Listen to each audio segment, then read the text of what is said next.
आज हम डिस्कस करेंगे इमरजेंसी ड्रग्स में इंजेक्शन डोपामीन। ठीक है, पहले हमने इससे पहले एड्रेनालिन और नॉरपेनेफ्रिन को डिस्कस किया था। नेक्स्ट हमारी जो इमरजेंसी ड्रग है वो इंजेक्शन डोपामीन के नेम से आता है। इसमें साल्ट क्या होता है? डोपामीन होता है। ठीक है, ये यूजुअली 5 ml का एम्प्यूल होता है। उसमें कितना डोपामीन होता है? 200 मिलीग्राम। ठीक है, 200 मिलीग्राम होता है और 5 ml का एम्प्यूल होता है। ठीक है, ये इमरजेंसी ड्रग्स आप इसमें इसको कंसिडर किया जाता है। ठीक है, मीन के इमरजेंसी सिचुएशन में हम लोग इसकी इन्फ्यूजन चलाते हैं यूजुअली। ठीक है, तो क्या होता है, ये काम कैसे करता है बेसिकली? तो काम इस तरह से करता है, इसकी डोज पे डिपेंड करता है कि आप कितनी डोज दे रहे हो। आपको पता है जितनी भी ये जो डोपामीन होगी, एड्रेनालिन होगी या नॉरएपिनेफ्रिन होगी, ये क्या करते हैं? ये रिसेप्टर के ऊपर जाके एक्ट करते हैं। ठीक है, हमारी बॉडी में क्या होता है? डिफरेंट रिसेप्टर होते हैं, बीटा रिसेप्टर होते हैं, अल्फा होते हैं, डिफरेंट होते हैं। इस तरह से डोपामीन के भी स्पेसिफिक रिसेप्टर्स होते हैं। ठीक है, डीए बोलते हैं उनको। तो उन पे जाके इसने एक्ट करना होता है और इनकी वजह से फिर क्या होता है? कार्डिक कॉन्ट्रैक्टिलिटी बढ़ती है और ये फिर ब्लड प्रेशर और ये सारी चीजें बढ़ाते हैं। ठीक है, तो जब इसकी लो डोज होगी, लो डोज कितनी होगी? 3 to 10 माइक्रोग्राम पर केजी पर मिनट। अगर इसकी हम देंगे तो ये क्या करेगी? बीटा 1 स्टिमुलेशन करा देती है। उससे क्या होगा? Myocardial contractility. आपको पता है कि जो बीटा 1 रिसेप्टर कहाँ पे होते हैं? मायोकार्डियम में होते हैं। मायोकार्डियम क्या होता है? हार्ट की जो मेम्ब्रेन है। ठीक है, उसमें रिसेप्टर होते हैं। उससे क्या होता है? मायोकार्डियल कॉन्ट्रैक्टिलिटी बढ़ेगी। ठीक है, दूसरा क्या होगा? उससे हार्ट रेट बढ़ेगा। ठीक है, मायोकार्डियल कॉन्ट्रैक्टिलिटी बढ़ेगी तो जाहिर हार्ट रेट भी बढ़ेगा। ये दोनों चीजें क्या बढ़ाती हैं? कार्डियक आउटपुट बढ़ाती हैं। कार्डियक आउटपुट बढ़ेगा, उससे क्या होगा?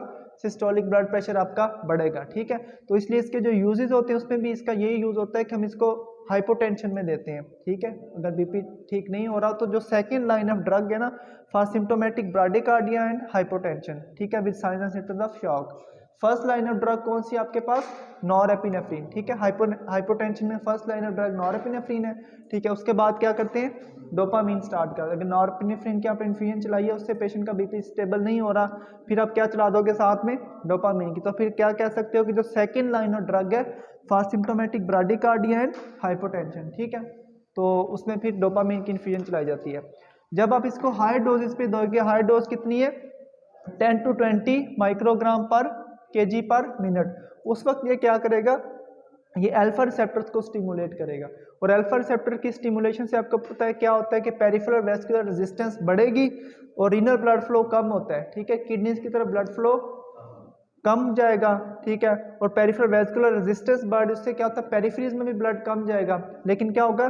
कोरोनरी ब्लड फ्लो बढ़ेगा, हार्ट की तरफ ब्लड फ्लो बढ़ेगा। उससे भी क्या होगा? कॉन्ट्रैक्टिलिटी बढ़ेगी और ब्लड प्रेशर बढ़ेगा। ठीक है, तो इस तरह से ये काम करता है। तो इसके यूजेस में फिर क्या आ गया? हम इसको सिम्प्टोमेटिक हाइपोटेंशन में देते हैं, किसका बीपी लो हो रहा है वो सिम्प्टोमेटिक है। ठीक है, या सिम्प्टोमेटिक ब्राडिकार्डिया में देते हैं, उसका हार्ट रेट बहुत स्लो हो रहा है। ठीक है, यूजुअली हम हाइपोटेंशन में ये वाली देते हैं। Norepinephrine first line of drug है, उसके बाद सेकंड हम लोग क्या चला देते हैं? डोपामीन की इन्फ्यूजन। ठीक है, क्लियर हो गया? तो नेक्स्ट हम बात करते हैं डोपामीन की डोज के बारे में कि इंजेक्शन डोपामीन की डोज कितनी होती है। ठीक है, ये यूजुअली आपको पता है कि इन्फ्यूजन की फॉर्म में दिया जाता है, तो इसकी डोज होती है 2 to 20 माइक्रोग्राम पर केजी पर मिनट। ठीक है, ये सिचुएशन पे डिपेंड करते हो, आप इसकी डोज बढ़ा सकते हो। मीन कि अगर सीवियर हाइपोटेंशन है और उसका इफेक्ट नहीं आ रहा, आप पहले लो डोज दोगे, इफेक्ट नहीं आया, डोज बढ़ा दोगे। ठीक है, डोज होती है 2 to 20 माइक्रोग्राम पर केजी पर मिनट, आईवी देनी होती है। ठीक है, तो हम कंसिडर कर लेते हैं कि 2 to 20, हम इसके दरमियान वाली को ले लेते हैं। लेट्स सपोज हम कंसिडर करते हैं कि 5 माइक्रोग्राम पर केजी पर मिनट हमने देनी है और हमारे पास जो इंडिविजुअल है वो 70 केजी का कोई एडल्ट है। ठीक है, जब 70 केजी उसका वेट है और 5 माइक्रोग्राम पर केजी देना है तो टोटल उसको कितना जाएगा? 350 माइक्रोग्राम पर मिनट जाना चाहिए। क्लियर? एक मिनट में कितने माइक्रोग्राम जाने चाहिए? 350। ठीक है, तो एक घंटे में कितने जाएंगे? उसको 60 से मल्टीप्लाई करोगे तो 21,000 माइक्रोग्राम पर आवर है। क्लियर? एक घंटे में कितने? 21,000 माइक्रोग्राम जाने चाहिए। अब 21,000 माइक्रोग्राम इसको मिलीग्राम में कन्वर्ट करें। क्यों? क्योंकि हमारे पास जो डोज है ना डोपामिन का, जो इम्प्योर होता है, उसमें मिलीग्राम में साल्ट होता है।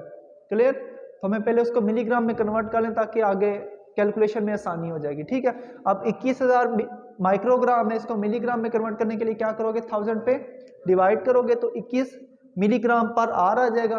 ठीक है, उसको आप राउंड कर लो, हम क्या लेंगे कि 20 मिलीग्राम पर आवर। ठीक है, क्योंकि कैलकुलेशन में आसानी हो जाएगी। क्लियर होगी बात?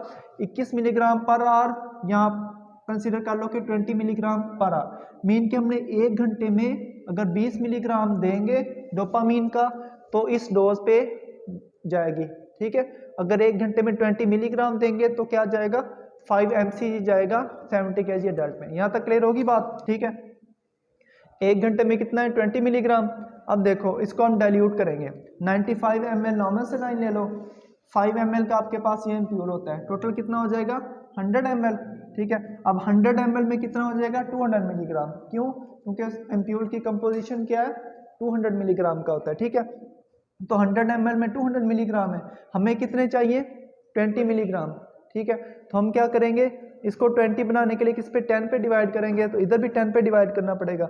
इसका मतलब ये हुआ कि 10 ml में 20 मिलीग्राम है, ठीक है, समझ लगी। मीन कि हमने 1 घंटे में क्योंकि 20 मिलीग्राम देना है ना, इसका मतलब जो हमने सोल्यूशन बनाया है उसमें से 10 ml देंगे 1 घंटे में। बात क्लियर हुई, ठीक है, क्योंकि 20 मिलीग्राम 1 घंटे में देना है, तो इस सोल्यूशन में से 10 ml दोगे ताकि 1 घंटे में 20 मिलीग्राम जाए, ठीक है, क्लियर होगी। अब जो आपके पास माइक्रोबिरेट, क्योंकि हम ये जो इन्फ्यूजन देते हैं माइक्रोबिरेट में देते हैं, और माइक्रोबिरेट का जो ड्रॉप फैक्टर होता है वो क्या होता है 60 ड्रॉप्स अगर जाएंगे तो 1 ml जाएगा, ठीक है। हमने टोटल कितने देने हैं 10 ml देने हैं, ठीक है। तो 60 ड्रॉप्स जाएंगे तो 1 ml जाएगा, अगर 10 ml जाने तो कितने ड्रॉप्स जाएंगे 600, ठीक है। और 10 ml जाने भी कितनी देर में चाहिए 1 घंटे में जाने चाहिए, ठीक है। इसका मतलब है कि 1 घंटे में 600 ड्रॉप्स जाने चाहिए, तो 1 मिनट में कितने होंगे 600 पे को 60 पे डिवाइड करोगे तो 10 आ जाएंगे। इसका मतलब ये हुआ कि आप 10 ड्रॉप्स पर मिनट पे अगर सेट करोगे तो वो जाएगा 5 mcg पर kg पर मिनट, क्लियर। तो इस तरह से हम डोज कैलकुलेट करते हैं किसी भी इमरजेंसी ड्रग की, उसके ड्रॉप्स जो कैलकुलेट करते हैं, ठीक है। उसके अलावा इसके साइड इफेक्ट्स डिस्कस करते हैं कि क्या साइड इफेक्ट्स हो सकते हैं इस ड्रग के, ठीक है। तो ये क्या करा सकता है, एंजाइटी करा सकता है, अगर आप इसको हाई डोज में दोगे ना, इससे एंजाइटी हो सकती है, या लाइट हेडेडनेस हो सकता है, सर चकरा सकता है, सर हल्का पड़ सकता है, नोजिया वोमिटिंग हो सकती है, ठीक है। साथ में पैल्पिटेशंस हो सकती हैं। पैल्पिटेशंस का आपको बताया था कि क्या होता है कि ऐसी हार्ट बीट जो आपको खुद को फील हो, आपको फील हो रहा हो कि आपका दिल ऐसे धड़क रहा है, ठीक है।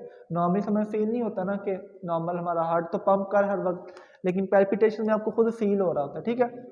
या ये ऐसा भी करा सकता है, शॉर्टनेस ऑफ ब्रेथ करा सकता है, या फिर नबनेस हो सकती है, ठीक है। जो इससे पेरिफेरल वेजिकुलर रेजिस्टेंस बढ़ती है, ठीक है। उससे क्या होता है कि पेरिफ्रीज में ब्लड की सप्लाई क्या होती है कम होती है, उससे क्या होता है कि पेरिफ्रीज में कोल्डनेस, पेरिफ्रीज में नबनेस हो सकती है, ठीक है। तो अभी हमने डिटेल में डिस्कस किया इंजेक्शन डोपामीन, उसकी क्या डोज होती है, उसको कैसे डाइल्यूट करते हैं, ड्रॉप्स कैसे कैलकुलेट करते हैं, उसके क्या साइड इफेक्ट्स हैं, ठीक है।